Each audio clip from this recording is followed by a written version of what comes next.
This episode is brought to you by DirecTV Stream. DirecTV Stream is your home for football this season because it's the best way to catch the games you won't want to miss.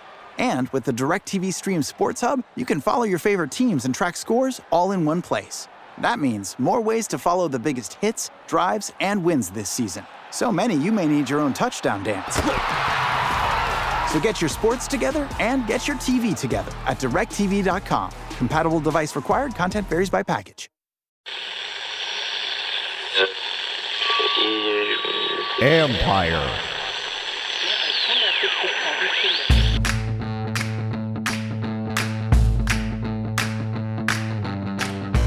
Hello and welcome to my podcast.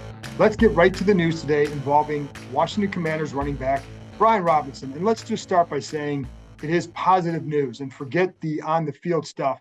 The fact that he's going to be okay is very good to hear. I can't imagine as a parent getting that phone call or anybody else when it's a loved one. So the fact that he's going to be okay should be celebrated regardless of what happens with him the rest of the way this season from a football standpoint. But let's get to what we know as of right now regarding Robinson. So he posted earlier today on his Instagram page that he had surgery and that it went well.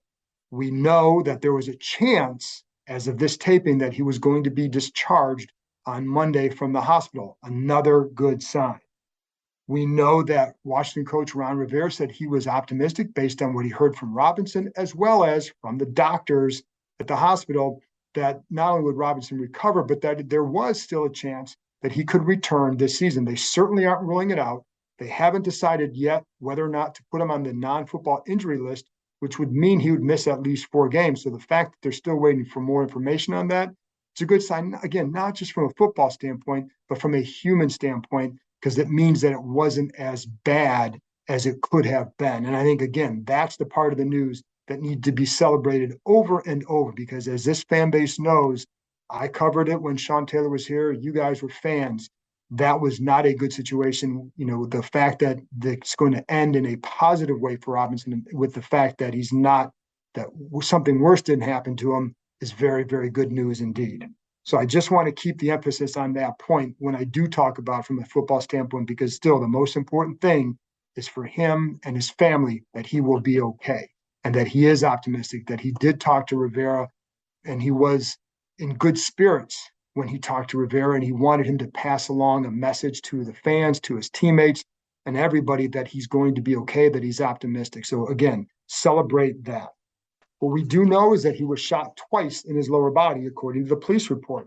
He did wrestle away a gun from one of the suspects involved in the incident, but the other suspect was the one who then shot him twice in the lower body. One of the guns was apprehended. It was a Glock 43. Robinson was treated at the scene by paramedics. And you saw on TMZ there was a video of him. He was sitting up as he was being treated. So that was obviously very helpful that they were there fast. If you want to know why Robinson was out there, he was out doing what a lot of people do, going out to get some dinner, and he just happened to have an unfortunate incident. Since Sunday night, according to people I've talked to here, the doctors have been optimistic, and at least that's what it's been relayed to me. When I talk to people here, that's what they keep relaying to me. So we're going to keep following that, and nothing so far has changed that belief.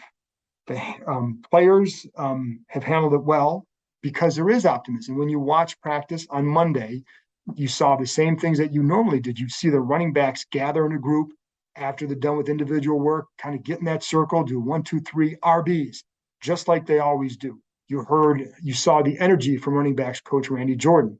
Jordan was with Ron Rivera when he got the phone call about this on Sunday night. In fact, Rivera said they were watching film of Brian Robinson.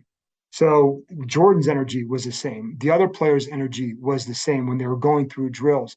And I think part of that was because they were buoyed by the good news that surrounds Robinson and that he will recover. So that was a good sign. All right. And here's the other part. Today we talked to Ron Rivera. We talked to 3 players: Carson Wentz, John Allen, Terry McLaurin.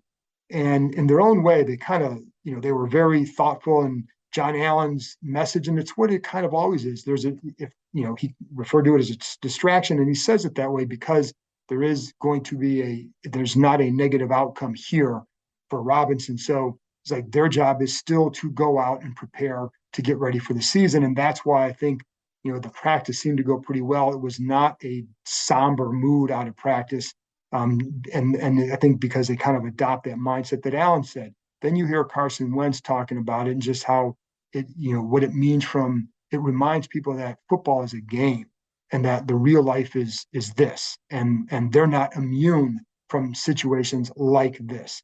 And then you get to Terry McLaurin, and you can understand why this guy is so respected. When you hear him talk about anything, he's going to be one of the most thoughtful players that you will talk to. And it doesn't matter the topic, he's always going to have something positive to say or something uplifting to say, or say it in a way where it's like it gets you more to think, but there's zero controversy behind it. He has an unbelievable knack for doing it that way. And, every answer is thoughtful. He talked about how prayer helps himself get through situations like that. That's what he did. He talked about how there's been a lot that's happened here in the last year. You go back, listen, Dwayne Haskins was no longer a part of this organization, but he was a part of these players' lives. So when he was killed this summer, or in the spring, that was a big deal for them, obviously. And then you go back to last year, you have Montez Sweat's brother being shot and killed. You have DeShazer Everett's tragedy with his girlfriend in the road accident last December 23rd. And there's been so many other things. But what McLaurin talked about too is somebody asked him about how you deal with this, and he said he goes and talks to a therapist. And the Commanders have a therapist on site, but this was a different person and so I think that, then he talked about how you have to have grace and empathy because you never know what somebody else is going through. Just because they're acting a certain way doesn't mean there's not something troubled inside of them. So that's one of the messages that he gave as well. And then he also talked about how he had become kind of a mentor to Robinson, how Robinson would sit next to him in team meetings, and there couldn't be a better pairing or a better mentee for Robinson than getting aligned with McLaurin, because they take a similar approach. And that's one thing that struck McLaurin, because he said, when he got here, he started making noise in training camp right away. And you could tell that the guy was going to be really good. Well, Robinson's the same way. He took away that. He became the number one running back here after that first preseason game, not just because of the fumble, but because of what he showed. And it gave Washington's coaches options, but it was because of what Robinson showed as much as it was because they were tired of Gibson fumbling.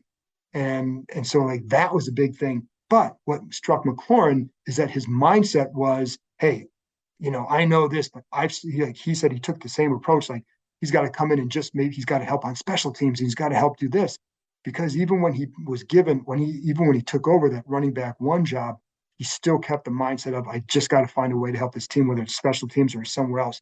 Same thing with that McLaurin always did as well. So I think that's just another thing that McLaurin talked about.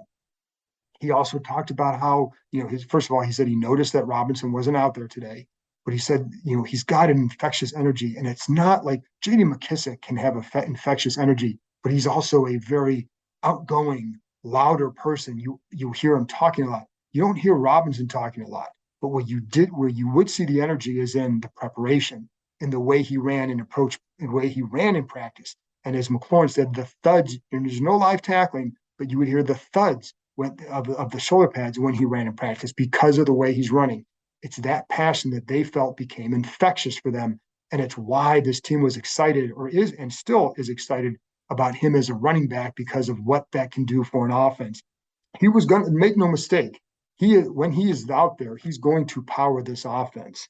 And it's what they like about him. He's tough. He's consistent. I think for this offense, that's what they needed. They just need somebody who's very consistent, because they're going to put themselves in situations with this pass game where they'll have a lot of success, but you don't want to be doing 2nd and 12, 2nd and 9 all the time. Not that that was always the case with Gibson, but there are times, I think, with Gibson where he might run the ball, lose a couple yards because he tries to bounce outside rather than attacking his safety in the hole. But Robinson attacks that safety in the hole. He may only get 3 or 4 yards, but he's going to make that safety pay, and it's going to be 2nd and 7 or 6, which is much better than 2nd and 9 or 2nd and 10. So that's one of the things they were excited about with him. However, they are in a good spot. Just let's go to a football standpoint. Again, I hate to go there because there's more important things, but this is a football team and this is a football season they're getting ready for. So Gibson obviously will be a guy that they'll obviously turn to. They'll also use J.D. McKissic a lot more. And one thing they can do, because of the receiver depth now, they have the top three receivers, you have Logan Thomas out there who can be a fourth receiving threat, and then you can throw McKissic in the backfield.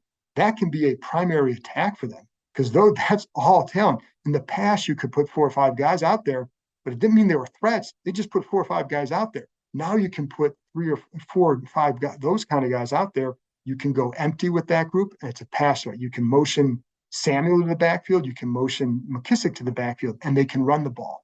But they have that ability to be very creative with their sets because of the extra help they have at receiver with Jahan Dotson, and now Curtis Samuel being healthy. So that's one way they can compensate. And then you need Gibson to produce the way they hoped he would coming into camp. I think, like I told you before, they're still excited about what he can do as a running back. So don't lose sight of that. But he's got to cure those fumbling problems because if he doesn't, that's going to put this offense in a bad spot. The other thing is, I'm telling you, you can watch for times where they could go, if they wanted to, they can use 2 running back sets because you have guys you can mix and match now because they're both run and receiving threats, like Gibson and McKissic, and again, Curtis Samuel. Samuel's health is a big deal. And one last note for the pass game in the offense, a positive sign out of practice today was that Cole Turner and John Bates were going through practice. So was Trey Turner. So they're getting healthy at the right time. But they've got to get through the Robinson situation. And again, we'll keep you updated on that when we know more about his status, about him, just his recovery. Again, not just from a football standpoint, but from the standpoint of just like from him, he's somebody's kid, he's somebody's nephew, he's somebody's friend from that standpoint. So there you go. That's it from me. I'll be back on Tuesday analyzing the roster after the 53-man cut down. Thank you and have a nice day. Talk to you next time.